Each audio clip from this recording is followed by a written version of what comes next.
अस्सलाम वालेकुम dear students, welcome to all of you. Last lecture जो हमने किया था उसमें चैप्टर 1 एक्सरसाइज 1.2 को हमने कंप्लीट किया था एज पर स्मार्ट सिलेबस, और आज हम एक्सरसाइज 1.3 स्टार्ट करने के लिए जा रहे हैं। तो इसका जो टॉपिक है एक्चुअली उसका नेम क्या है? That is the real line. अब रियल लाइन में जो रियल लाइन रिप्रेजेंटेशन है बेसिकली वो एक हॉरिजेंटल रियल नंबर्स को अगर जब हम ग्राफिकल रिप्रेजेंट करते हैं तो वो एक हॉरिजेंटल लाइन के तौर पे रिप्रेजेंट करते हैं, जिसके मिडिल पॉइंट में अगर आप लोग देखें तो ओरिजिन है, इसका सेंट्रल पॉइंट जो आप लोग कह लें, मिडिल पॉइंट कह लें, सेंट्रल पॉइंट कह लें, ठीक है, वो ओरिजिन है। और इसके राइट साइड पे हमारे पास पॉजिटिव नंबर्स हैं और लेफ्ट साइड पे इसके जो है नेगेटिव नंबर्स हैं। एक तो ये इसकी इंपॉर्टेंट प्रॉपर्टी है। दूसरी इसके बारे में जो इन्फॉर्मेशन है वो ये है कि जिस बेसिक पोस्टुलेट पे जो पॉइंट्स रिप्रेजेंट किए जाते हैं इसमें वो क्या है? One one correspondence can be establish between the points of a line and the real number in such a way that जो बेसिक पोस्टुलेट है इसके रियल लाइन के, वो जो है वो हम देखना चाह रहे हैं यहाँ पे कि रियल लाइन कैसी है। The number 0 corresponds to a point origin O of the line, के ओ जो है ओरिजिन जो है वो सेंट्रल पॉइंट पे होगा, यानी कि ये यहाँ पे होगा ओरिजिन। ओके, फिर number 1 corresponds to a point A on the line. 1 जो है एक पे रिप्रेजेंट करेगा। x1 और x2 अगर p1 p2 पॉइंट्स हैं, इसके दरमियान में कहीं पे भी p1 और p2 अगर कोई से दो पॉइंट x1 x2 से रिप्रेजेंट हो रहे हैं तो उनके दरमियान जो डिस्टेंस होगा वो x1 माइनस x2 होगा। मैं इसको अगर ग्राफिकली बताना चाहूँ, मैं इसको साइड कैमरा थोड़ा सा ऑन कर लेता हूँ आप लोगों को एक्सप्लेन करने के लिए कि ये मेरे पास अगर रियल लाइन है ना, वो ये सेंटर है, इधर प्लस इन्फिनिटी है और इधर माइनस इन्फिनिटी है, मतलब इधर पॉजिटिव नंबर इंक्रीज कर रहे हैं, इधर नेगेटिव नंबर है हमारे पास। तो अगर इसके दरमियान में एक पॉइंट x1 है और एक पॉइंट x2 है, तो आप इन दोनों पॉइंट के दरमियान अगर डिस्टेंस मालूम करना चाह रहे हैं तो हमने x2 माइनस एक्स करना है। और मॉड का मतलब ये होता है कि बाजुकात नेगेटिव साइड वाले नंबर होते हैं तो उनका डिस्टेंस का आंसर नेगेटिव में आ सकता है। मतलब मैं यहीं से दोबारा बताता हूँ एक और लेके, 0 1 2 3 4 5। अब ये मैं फर्ज किया x1 मान लेता हूँ, इसको 5 को x2 मान लेता हूँ। मैं डिस्टेंस मालूम करना चाह रहा हूँ 5 और 1 के, x1 और x2 के दरमियान। तो डिस्टेंस का फार्मूला मेरे पास जो आ गया वो आ गया x2 माइनस x1 का मॉड। मतलब ये है कि 5 में से 1 को माइनस करना है तो आंसर आ गया 4। लेकिन अगर ये नेगेटिव साइड पे होता, -1 -2 -3 -4 -5, तो ये मेरे पास x1 होता और ये अगर x2 होता, तो -1 में से -5 अगर मैं माइनस करूं तो, या फिर -5 में से 1 को माइनस करूं, तो आंसर मेरे पास जो है यहाँ पे तो वैसे फिर दोबारा बाई चांस 4 आ गया है, +4। अगर नेगेटिव भी आ जाए, कहने का मतलब यह है कि डिस्टेंस को आपने हमेशा ही क्या लिखना है, पॉजिटिव सेंस में लिखना है।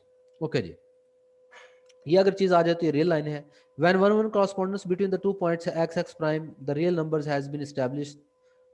अच्छा, रियल इसको पहली बात हम रियल लाइन कह देंगे, और दूसरी बात हम ये कहेंगे कि इसके जो एक्स कंपोनेंट हैं उनको कोऑर्डिनेट्स कहा जाता है। क्या कहा जाता है? कोऑर्डिनेट्स कहेंगे। रियल प्लेन, प्लेन की जब बात आ गई, पहले थी लाइन। प्लेन के अंदर जो कोऑर्डिनेट्स हैं उनको ऑर्डर पेयर से रिप्रेजेंट करते हैं। उसमें पहली जो चीज़ होती है वो ये आर क्रॉस आर से आती है। इनके अंदर जो पहला कंपोनेंट होता है वो एक्स होता है, दूसरा कंपोनेंट वाई होता है।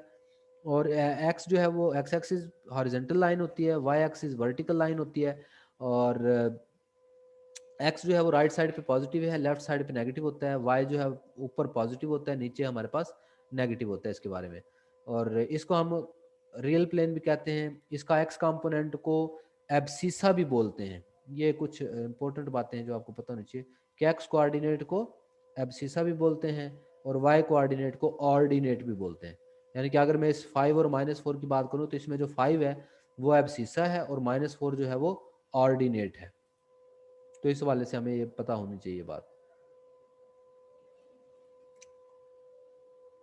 अच्छा, अगर हम कॉम्प्लेक्स नंबर को भी इसी प्लेन के ऊपर अगर रिप्रेजेंट करना चाहें तो याद रखें तरतीब वही रहेगी, क्योंकि कॉम्प्लेक्स नंबर को हमने ये कहा था, अगर आप लोगों को याद हो जो प्रीवियस लेक्चर जिसमें मैंने बताया था कि अगर हमारे पास कोई भी कॉम्प्लेक्स नंबर है जिसको हम x प्लस वाई आयोटा की फॉर्म में लिख रहे हैं, जिसको हम x प्लस वाई आयोटा की फॉर्म में लिख रहे हैं, तो इसको हम इस तरह भी लिख सकते हैं। तो ऑर्डर पेयर में लिखा गया तो ये बिल्कुल वैसी है जैसे 2 डायमेंशनल प्लेन के अंदर है, तो इसको भी हम इस प्लेन के ऊपर रिप्रेजेंट कर सकते हैं, लेकिन तब प्लेन तो यही होगी, प्लेन चाहे यही रहे, लेकिन अब उसके नाम तब्दील हो जाएंगे। एक्स एक्सिस को हम रियल एक्सिस कहेंगे, एक्स एक्सिस का नाम क्या बन जाएगा, रियल एक्सिस बन जाएगा, और वाई एक्सिस का नाम जो है वो इमेजिनरी एक्सिस बन जाएगा। इसी तरीके से जो रियल प्लेन थी उसका नाम कॉम्प्लेक्स या जी प्लेन बन जाएगा। देखिए नाम तब्दील हो गए। फिर जब कॉम्प्लेक्स नंबर बना लेते हैं इस प्लेन के अंदर, एक भी कॉम्प्लेक्स नंबर बना दिया, ये 3+2 होता है ना, तो ये दरअसल बिल्कुल वही चीज है। अगर हम रियल नंबर की फॉर्म होती तो मैं यहाँ पे क्या ड्रा करता, 3 2 को ड्रा कर लेता, तो 3+2 होता, बिल्कुल वही चीज आई है। तो जब हमने कॉम्प्लेक्स नंबर एक भी बना लिया तो इस डायग्राम का नाम जो है वो आर्गन्ड डायग्राम है। जब किसी प्लेन के ऊपर कॉम्प्लेक्स नंबर रिप्रेजेंट हो गया तो उसका नाम आर्गन डायग्राम है, जिसके अंदर एक्स एक्सिस जो है वो रियल एक्सिस है और वाई एक्सिस जो है वो इमेजिनरी एक्सिस है। मतलब ये जो है ना, ये हमारा ये सारे का सारा रियल एक्सिस है।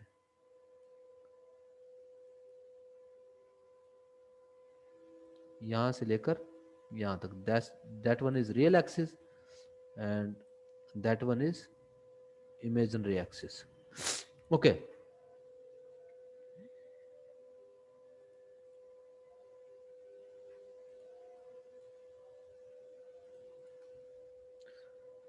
हाँ, उसके बाद एक इंपॉर्टेंट कॉन्सेप्ट है कॉम्प्लेक्स नंबर से रिलेटेड, मॉड।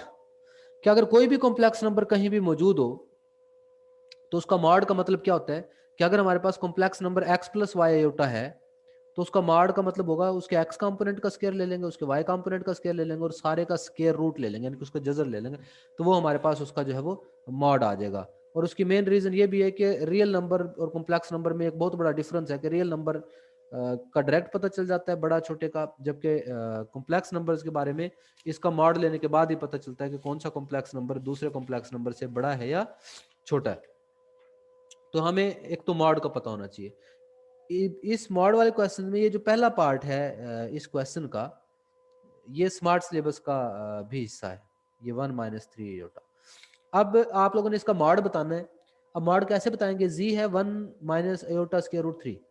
इसमें जो ए यानी कि रियल पार्ट है वो 1 है और इमेजिनरी पार्ट जो है वो √3 है।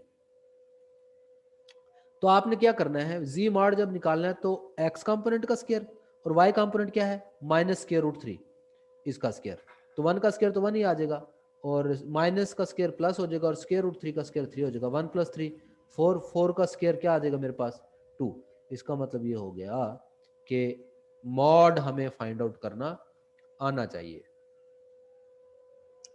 फिर ये एक थ्योरम है, इसका आप लोगों ने थर्ड पार्ट करना है स्मार्ट सिलेबस के मुताबिक, फोर्थ पार्ट करना है और 6 पार्ट करना है, 3, 4 और 6 के z को और उसके कॉम्प्लेक्स कॉन्जुगेट को मल्टीप्लाई करें तो z मॉड स्क्वायर आता है।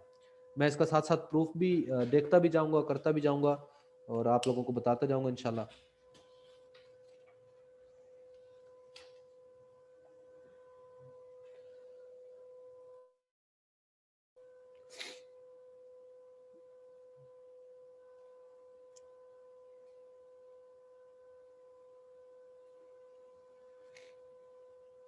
थर्ड थर्ड है क्या, प्रूफ क्या करना है, वो मैं यहाँ पे राइट कर लेता हूँ ताकि आप लोग भी थोड़ा थोड़ा इसे देख सकें। z into Z bar is equal to Z mod square, ये हमने प्रूव करना है। तो z हम कोई भी एक कॉम्प्लेक्स नंबर ले लेते हैं, किस फॉर्म का, a + b आयोटा फर्ज किया ले लिया, तो z बार क्या होगा, ए माइनस बी आयोटा होगा। अच्छा जी बार अगर ए माइनस बी आयोटा है तो जी और जी बार का आपस में लेना है प्रोडक्ट। जी है ए प्लस बी आयोटा और जी बार है ए माइनस बी आयोटा। ए प्लस बी आयोटा ए माइनस बी आयोटा क्या आ जाएगा, एक्स स्क्र माइनस ए प्लस बी और ए माइनस बी वाला फार्मूला ए स्क्र माइनस बी स्क्र। ये आ गया मेरे पास ए स्क्र माइनस बी का स्क्र बी स्क्र आ गया है और अयोटा स्क्र जो है वो -1 आएगा, इस माइनस को क्या कर देगा प्लस कर देगा। तो ये मेरे पास ए स्क्र प्लस बी स्क्र आ गया। ये मेरे पास पहली साइड है। जी मॉड क्या होता है, जी मॉड होता है इसका एक्स कंपोनेंट का स्क्वायर, जी का एक्स कंपोनेंट क्या है ए है, ए स्क्वायर प्लस बी स्क्वायर और सारे का स्क्वायर रूट। तो जी मॉड का स्क्वायर क्या बनेगा, जी मॉड का स्क्वायर बनेगा A square plus B square, square root square से कैंसिल आउट हो जाएगा। ये सेकंड है। इसका मतलब जी इंटू जी बार और जी मॉड का स्क्वायर दोनों का आंसर जो है वो सेम है। इस वजह से हम कह सकते हैं कि ये प्रूव हो गया। अच्छा दूसरा क्या प्रूव करना है आप लोगों ने, थर्ड प्रूव करना था एक तो, उसके बाद फोर्थ प्रूव करना है। इसमें z1 प्लस z2 है। ओके इसी तरह z आप लोग ले चुके, एक बार आप लोगों ने z ले लिया बस ठीक है। आइंदा हमेशा के लिए आप लोग जो है वो वही वाली वैल्यूज जो है वो ले सकते हैं। वेल अब मैं ट्राई करता हूँ बाकी को भी कि z अगर मैंने ले लिया है a प्लस बी आयोटा, जी बार मैंने ले लिया है a माइनस बी आयोटा। उसने कहा कि आप प्रूव करें, ये मैं साइड पे इसको लिखता हूँ, z1 plus z2 bar is equal to z1 plus z2 अलग-अलग का बार। तो पहले मैं अच्छा z1 और z2 टू डिफरेंट z लेने पड़ेंगे मुझे, z1 और z2 इसके अंदर हैं, 2z हैं तो मैं टू डिफरेंट z ले लेता हूँ। चलें जी इसके लिए, इस एग्जांपल के लिए टू डिफरेंट z's ले लेते हैं। z1 ले लिया है जी a1 plus iota b1, z2 ले लिया है जी a2 प्लस आयोटा b2। ठीक है टू डिफरेंट z ले लिए मैंने। अब क्या करूँगा, इन दोनों के बार भी ले लें, तो z1 का भी बार ले लें a1 minus iota b1, z2 का भी बार ले लें a2 माइनस आयोटा b2। अच्छा इधर आप लोग z1 और z2 को प्लस कर लें, z1 और z2 को प्लस करेंगे तो क्या आ जाएगा, a1 में a2 प्लस हो जाएगा और b1 में b2 प्लस हो जाएगा। अब इस सारे का ले लेते हैं हम कॉन्जुगेट, तो z1 प्लस z2 सारे का कॉन्जुगेट जब लेंगे तो a1 प्लस a2 को कोई फर्क नहीं पड़ेगा, जो ये अयोटा वाली टर्म थी ये प्लस से क्या हो जाएगी माइनस हो जाएगी, minus iota b1 plus b2। ये एक साइड आ गई। दूसरी साइड देखें या इसी को ही थोड़ा सा सिंप्लीफाई कर लें कि a1 और b1 वाली टर्म को इकट्ठा कर लें और प्लस a2 और b2 वाली टर्म को इकट्ठा कर लें। तो ये जो है ये z1 बार है, ये जो है ये z2 बार है। तो इसका मतलब z1 प्लस z2 सारे का अगर बार लें तो वो अलग-अलग के बार्स का सम आ जाता है। यही हम प्रूव करना चाह रहे थे फोर्थ पार्ट के अंदर। इसी तरह हमारे पास सिक्स पार्ट है, वो क्या कहता है कि z1 और z2 का प्रोडक्ट का बार इक्वल होता है z1 बार, सॉरी ये बार से रिलेटेड नहीं, ये मॉड से रिलेटेड प्रॉपर्टी है 6(1) वाली।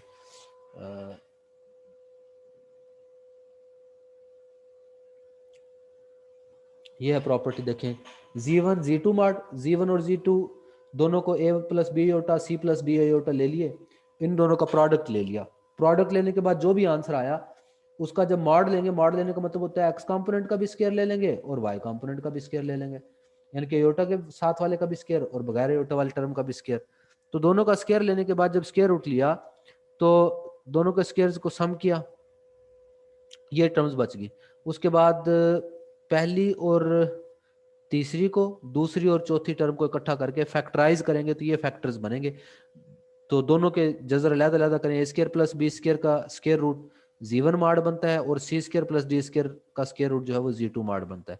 तो ये हमारे पास 6 प्रॉपर्टी भी इससे प्रूव हो जाएगी। तो ये प्रॉपर्टीज थी जो कि हमने इसमें से प्रूव करनी थी।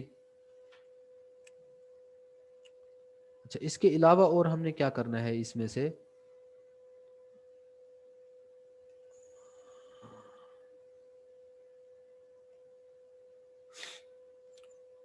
एग्जाम्पल 2, ये भी आप लोगों के स्मार्ट सिलेबस का पार्ट है, बड़ी इंपॉर्टेंट एग्जाम्पल है कि आप लोगों ने Z1 Z3 का बार ओवर Z2 इस सारे की वैल्यू फाइंड आउट करनी है और a प्लस बी योटा की फॉर्म में उसको लिखना भी है। Z1 Z2 और Z3 तीनों की वैल्यूज आप लोगों को गिवन भी हैं।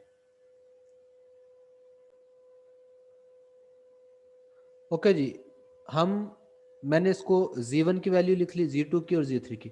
मैंने Z1 बार Z3 बार ओवर Z2 फाइंड आउट करना है, तो इसके लिए मैं क्या करूंगा, Z1 का बार मैं पहले फाइंड आउट कर लेता हूँ, Z3 का बार भी पहले फाइंड आउट कर लेता हूँ। तो Z1 का बार क्या था जी, 2 माइनस एयोटा। Z3 बार क्या है, 1 माइनस 3 एयोटा ओवर Z2 क्या है, 3 माइनस 2 एयोटा। सबकी वैल्यूज जो है यहाँ पे मैंने सब्सिट्यूट कर दी, पुट कर दी है। अब ऊपर वालों को आपस में मल्टीप्लाई कर लें, 2 को 1 से मल्टीप्लाई करें, 2 को माइनस 3 एयोटा से मल्टीप्लाई करें, माइनस एयोटा को 1 से मल्टीप्लाई करें और माइनस एयोटा को माइनस 3 एयोटा से मल्टीप्लाई करें, ओवर 3 माइनस 2 एयोटा उसी तरह लिख दें। फिर आपस में जब इसको ऐड करेंगे, 2 माइनस 6 और माइनस एयोटा माइनस 7 एयोटा, और अयोटा स्क्वायर माइनस 1 होता है तो ये माइनस 3 आ जाएगा, 3 माइनस 2 अयोटा। तो ये 2 माइनस 3 रियल का पार्ट आपस में ऐड हो जाएंगे, minus 1 minus 7 iota over 3 minus 2 iota. ये वो सिचुएशन आ गई जिस तरह हमने डिवाइड करते हैं दो कॉम्प्लेक्स नंबर को, कि आप लोग कॉन्जुगेट से मल्टीप्लाई भी कर देते हैं और डिवाइड भी कर देते हैं। तो डिनोमिनेटर में क्या केस बनेगा, डिनोमिनेटर में हमारे पास ए स्क्वायर माइनस बी स्क्वायर बनेगा। तो ये आपस में ऊपर वाली टर्म्स मल्टीप्लाई हो जाएंगी। ओके, तो डिनोमिनेटर में 3 स्क्वायर क्या हो गया, 9, 2 स्क्वायर 4, एयोटा स्क्वायर माइनस 1 है, इसको प्लस कर देगा, तो minus 3 minus 2 iota minus 21 iota minus 14 iota square. आपस में अब मल्टीप्लाई कर रहा हूं जस्ट मैं इनको,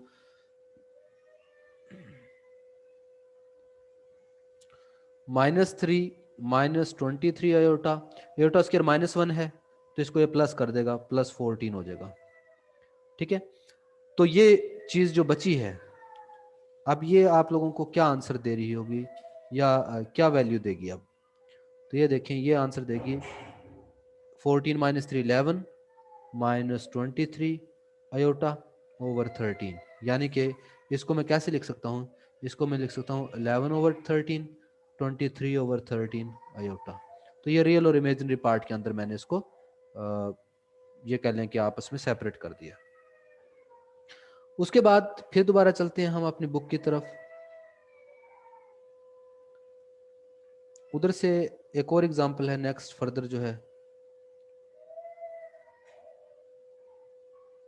ये एग्जांपल भी स्मार्ट सिलेबस का पार्ट है। Example 3, Z1 Z2 mod is equal to Z1 bar Z2 बार।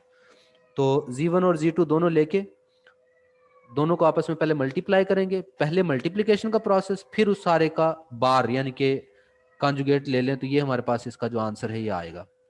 लेकिन दूसरी तरफ हम अगर क्या करें, Z1 बार पहले ले लें और Z2 बार पहले ले लें और फिर आपस में मल्टीप्लाई करें, दरमियान में इक्वल का साइन नहीं है इनके दरमियान में ना, तो प्रोडक्ट है a प्लस बी योटा का बार और c प्लस डी योटा। तो a प्लस बी योटा का जब बार लेंगे तो ये किस में कन्वर्ट हो जाएगा, a माइनस बी योटा में। c प्लस डी योटा का लेंगे तो c माइनस डी योटा में। फिर इनको आपस में जब मल्टीप्लाई करेंगे तो दोनों आप लोगों को सेम आंसर जो है वो रिटर्न करेंगे, तो उससे हमें पता चल जाएगा कि दोनों का आंसर जो है वो सेम आता है। अच्छा, उसके बाद polar form of a complex number है, बड़ा ही इंपॉर्टेंट कॉन्सेप्ट है कि किसी भी कॉम्प्लेक्स नंबर को पोलर फॉर्म में रिप्रेजेंट किया जा सकता है। पोलर फॉर्म क्या होती है कि कोई भी कॉम्प्लेक्स नंबर हो x प्लस एटा वाई, इसको साइन और cos थीटा की टर्म में जो है वो रिप्रेजेंट कर सकते हैं। और वो कैसे रिप्रेजेंट करते हैं, आप इसका x कंपोनेंट जो होता है यानी कि x है जो टर्म, उसको आप लोग r cos थीटा और जो y है उसको r साइन थीटा ले लें। तो फिर क्या होगा, ये देखें, x को r cos थीटा ले लें और y को r साइन थीटा ले लें। और r क्या है, r दरअसल इसका मॉड, मॉड से मुराद X square plus Y square. R क्या हो गया, X square plus Y square का स्क्वायर रूट, मॉड का मतलब ये होता है। और इसमें जो थीटा है वो tan inverse Y over X, ये वाई ओवर एक्स साथ में है। तो कॉम्प्लेक्स नंबर को कैसे लिख सकते हैं, R cos theta plus R sine theta लिखा हुआ है इसने, अयोटा आर साइन थीटा कहेंगे, R cos theta plus iota R sine theta, iota इसके साथ जरूर मेंशन कर लेना है। अभी मैं इसका एक एग्जांपल इसकी करूंगा,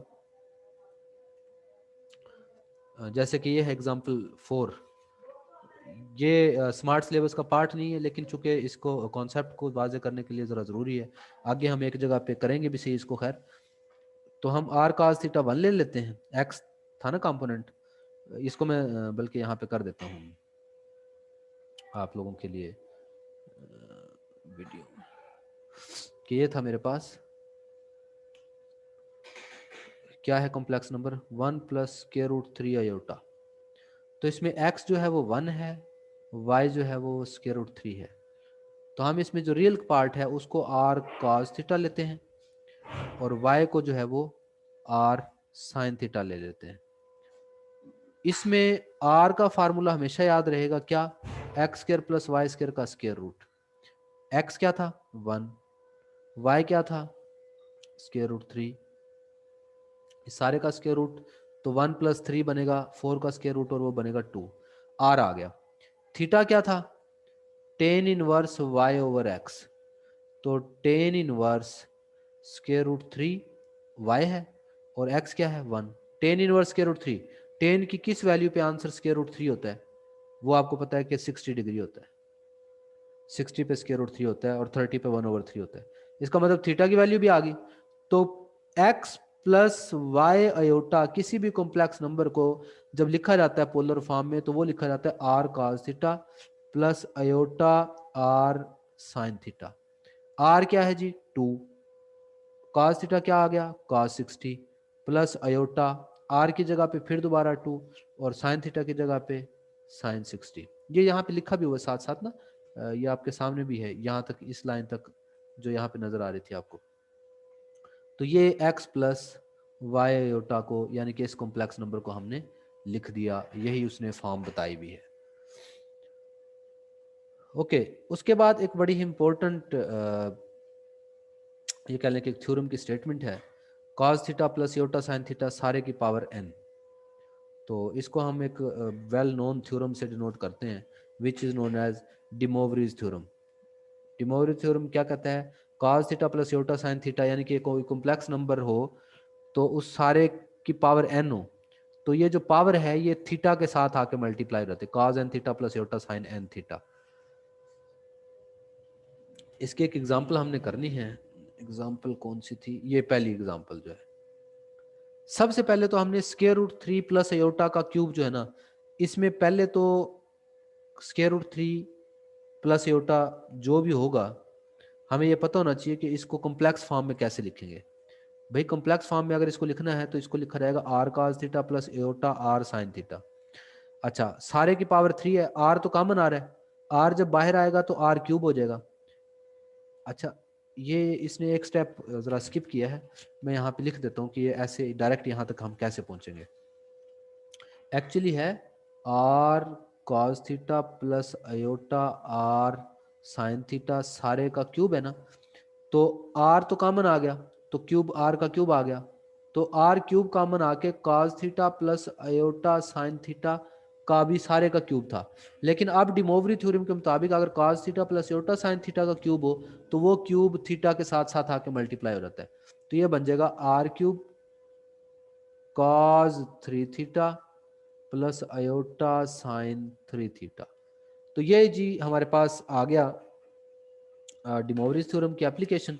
फिर उसने आर पहले मालूम किया है, आर क्या है X square plus Y square का स्क्र रूट, तो X square square root 3 square root का स्क्र, तो वो आर की वैल्यू 2 बन रही है और थीटा जो है tan inverse Y over X, तो tan inverse 1 over square root 3 वो 30 डिग्री बन रहा था। तो 30 को जब यहाँ पे 3 से मल्टीप्लाई करेंगे तो 90 बन जाएगा, cos 90 0 होता है, sin 90 1 होता है, तो ये 8 एयोटा। ये एग्जामिनेशन पॉइंट ऑफ व्यू से इस बार जो आपका पेपर आना है एनुअल पेपर, उसके लिहाज से बहुत इंपॉर्टेंट पार्ट है, इसको बड़े ध्यान से आप लोगों ने इसको देख लेना है। इस दफ़ा मैक्सिमम पॉसिबल चांसेस हैं कि फिर ये आप लोगों को आ जाए। ओके जी, अब हम आ जाते हैं इसकी एक्सरसाइज की तरफ, क्योंकि इससे रिलेटेड जो क्वेश्चंस बनते थे वो तो हमने अब देख लिए। अब हम इसकी एक्सरसाइज की तरफ चलते हैं। तो एक्सरसाइज इंशाल्लाह नेक्स्ट एक वीडियो छोटी सी रिकॉर्ड कर दूंगा। तो यहाँ तक इसको आज हम देखते हैं।